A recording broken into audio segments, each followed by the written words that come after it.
my name is Dr. Elaine Chota.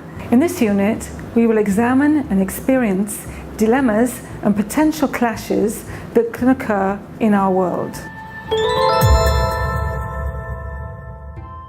I came to China with my family for a 5-year work contract. It's important to me that my 2 children, aged 4 and 6, feel at home here. You have only done 6 hours piano practice. You still need 2 more hours. Come on, you've got another 2 classes today. Your English isn't good enough. You can't rest now. There's a math test in 2 weeks. You have to prepare every day. You can't meet friends. Oh, what's going on here? My children have grown up in a free atmosphere playing outside. What am I doing here? What do you think the mother should do? 1.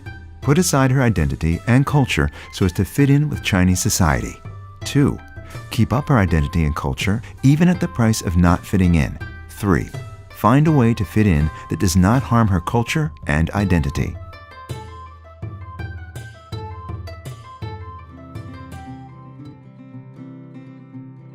Every culture has its values. This is termed as cultural relativism. There aren't any shared human values, and you can't judge one culture by the standards of another. I don't agree with you. There are universal shared values, like the right to life and bodily integrity. This is the universalist approach. Did you know that there are nations who oppose male circumcision because it harms bodily integrity and even want to prohibit it? This harms the Jewish and Muslim culture and religion.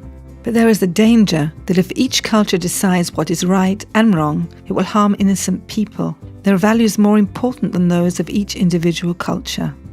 Who do you agree with?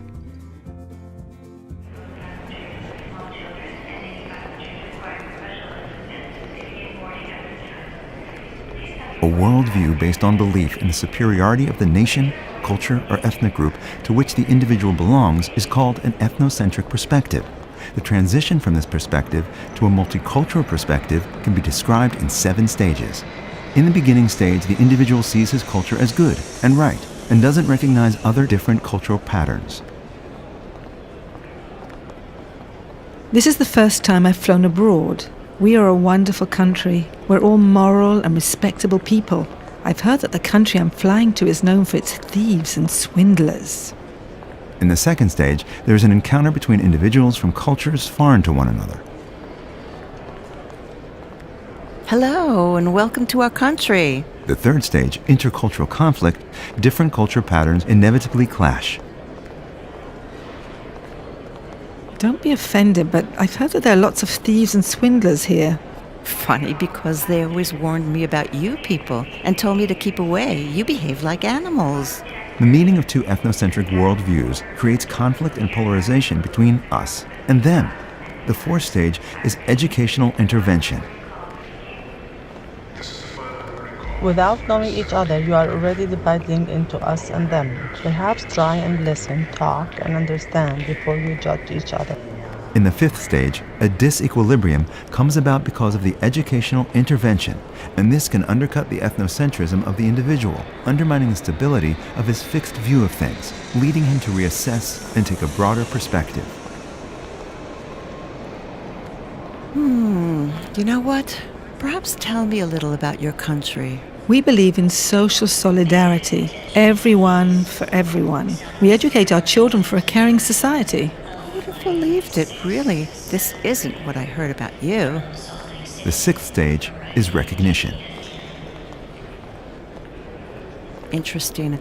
Our core value is looking out for the other. You're more like us than I thought. The individual sees the legitimacy of cultural variation, cultural relativism. A new balance is created, and a process of adaptation to the new knowledge begins. The seventh stage is consolidation of the multicultural outlook, showing mental and emotional openness, enabling one to look at reality from different perspectives. Tell me more, it's very interesting. How do you help each other? We give a lot of help to the poor, to children at risk, to the handicapped, and so on. The volunteer rate is very high. Wonderful. We could do with more volunteering like that. We believe in social solidarity, but still have much to learn from you. Can we adopt the idea? And so, the individual learns that his culture is one of many and comes to see differences as legitimate. Someone who acquires a multicultural outlook can be open to different cultural patterns and can communicate with people from foreign cultures on the basis of mutual respect and appreciation.